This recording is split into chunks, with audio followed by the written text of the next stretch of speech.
let's jump right in. Today, we're diving deep into vitamin D. We've got some fascinating research articles here, and, well, get ready to have some of your assumptions challenged. Sunshine, strong bones. You think you know vitamin D, right? Yeah, it's way more interesting than that, I think. Well, let's kick things off with the big reveal from these medical journals.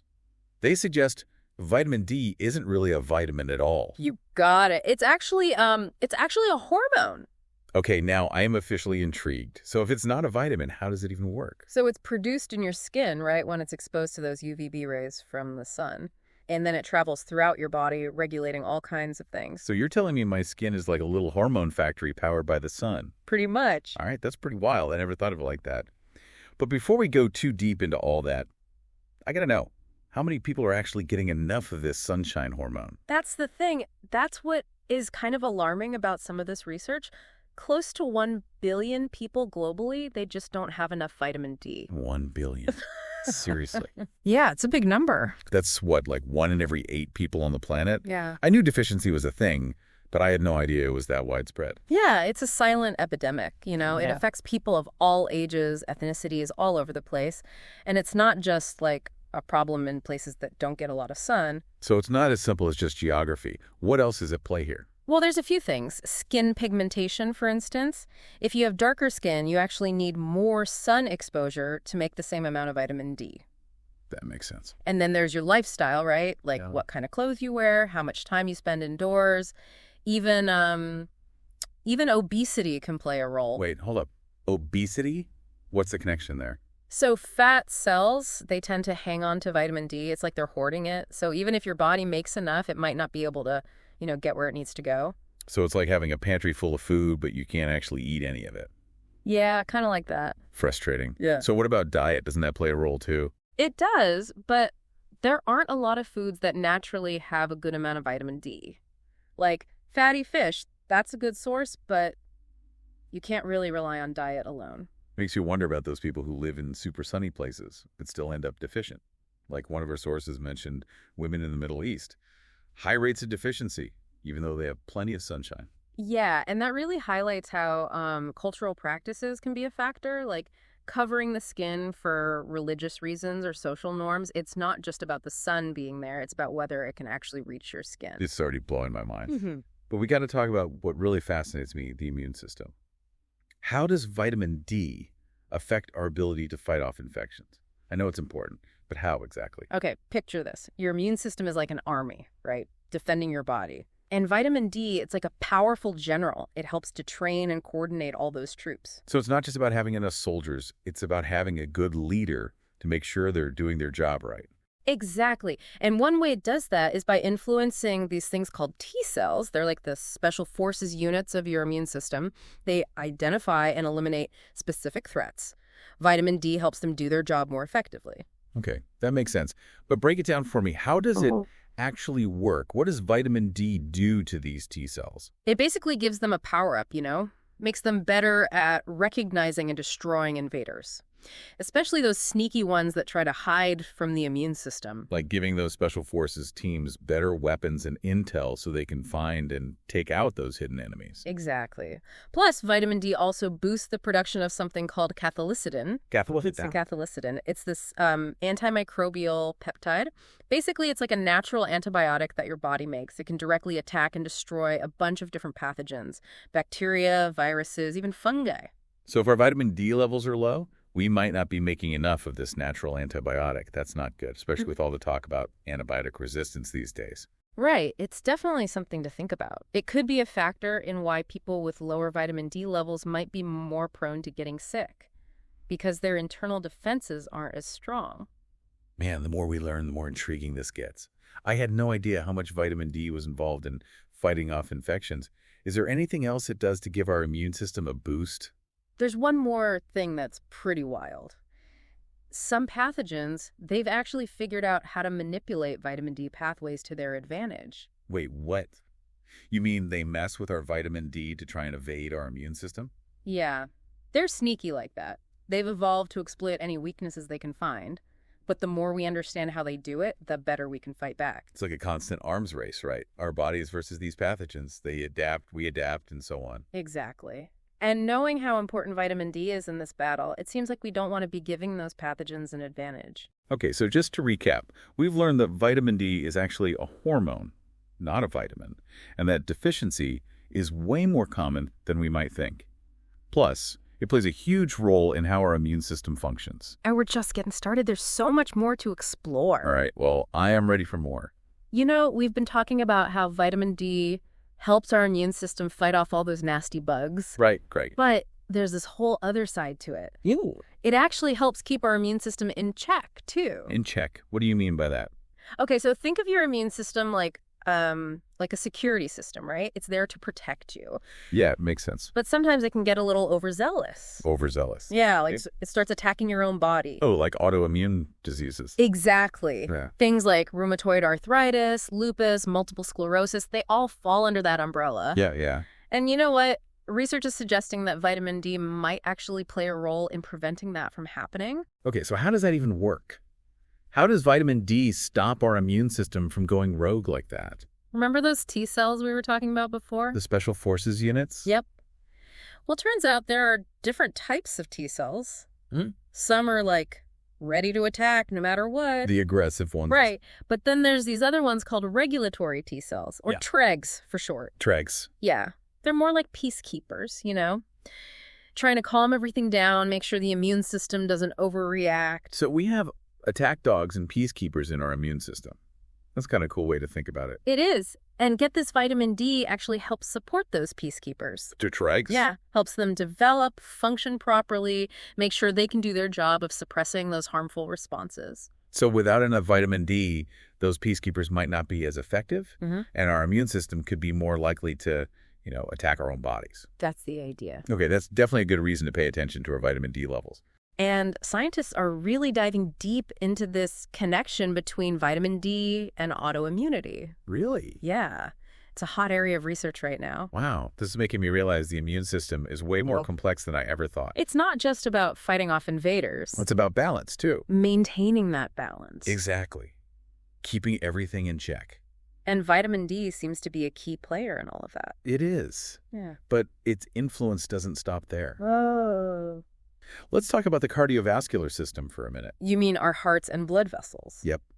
There's growing evidence that vitamin D could be protecting our hearts, too. Okay, this is getting interesting. So vitamin D is good for our bones, our immune system, and now our hearts, too. Well, more research is needed, but the early findings are pretty exciting.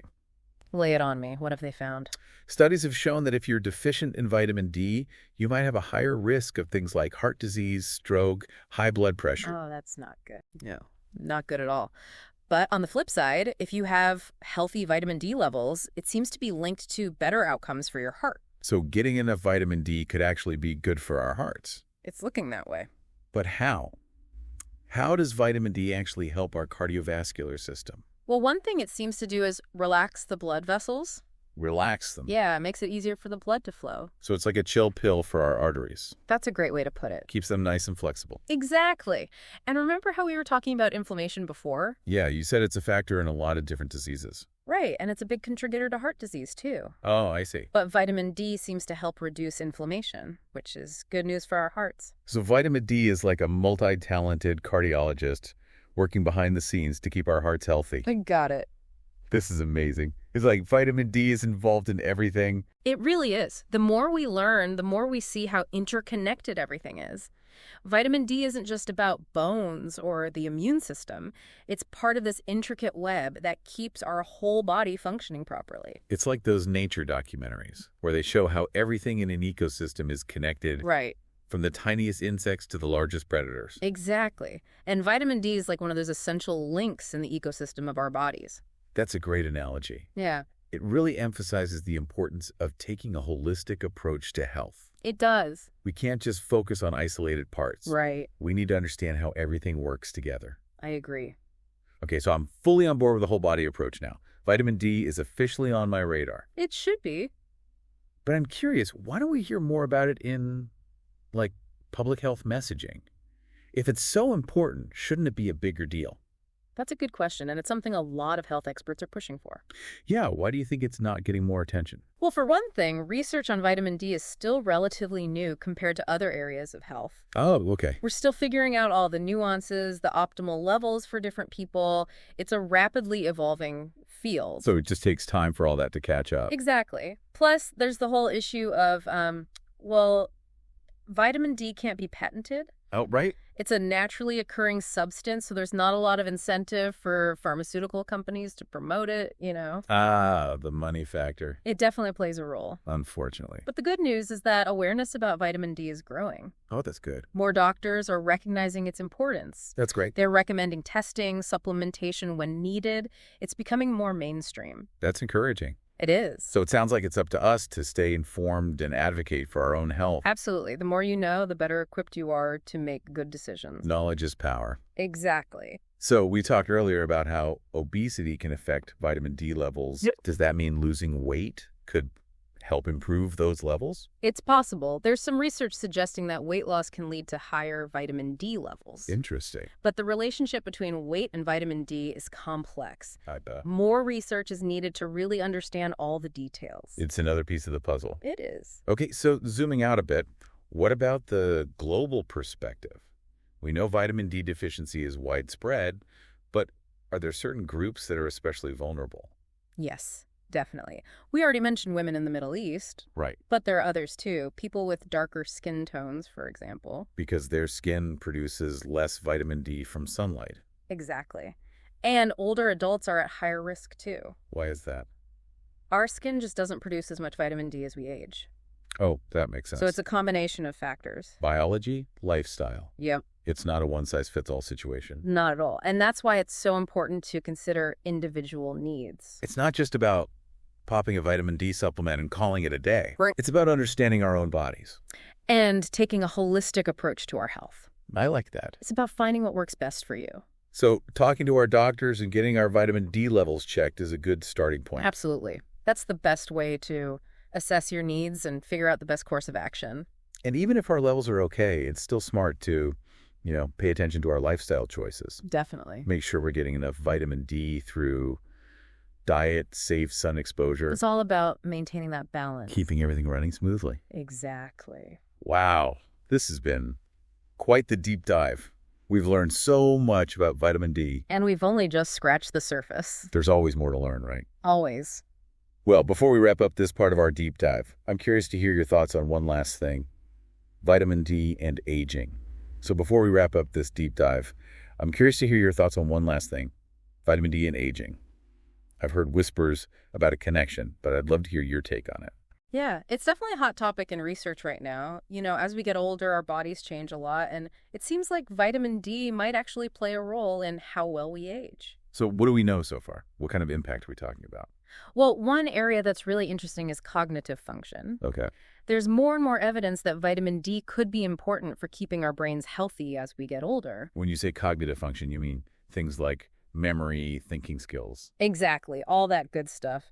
And studies have actually found a link between vitamin D deficiency and a higher risk of things like cognitive decline, dementia, even Alzheimer's disease. Wow, that's pretty serious stuff. So is vitamin D like a brain booster or something? What's it actually doing in our brains? Well, scientists are still working out all the details, but it seems like vitamin D might have a few different effects. It could be protecting brain cells from damage, reducing inflammation in the brain. Okay. And some research even suggests it might help promote the growth of new brain cells. Wait, new brain cells?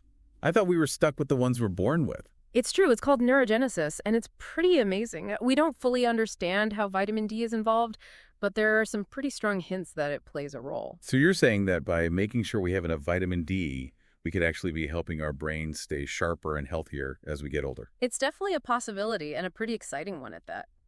It all points back to this idea of taking a holistic approach to aging, What we do for our physical health, including getting enough vitamin D, can have a real impact on our mental well-being, too. Right. It all comes back to that interconnectedness we were talking about. Everything in our body is connected. Exactly. It's like a delicate ecosystem, and vitamin D is one of those key players that keeps everything in balance. Well, this deep dive has been absolutely fascinating. I feel like I've learned so much about vitamin D and how important it is for, well, pretty much everything. And we've only scratched the surface. There's always more to learn, more research being done. Well, dear listener, we hope this has sparked your curiosity about vitamin D. It's a truly remarkable hormone. Absolutely. And remember, knowledge is power. The more you understand about how your body works, the better you can take care of yourself. So keep exploring, keep asking questions, and most importantly, stay curious and stay healthy.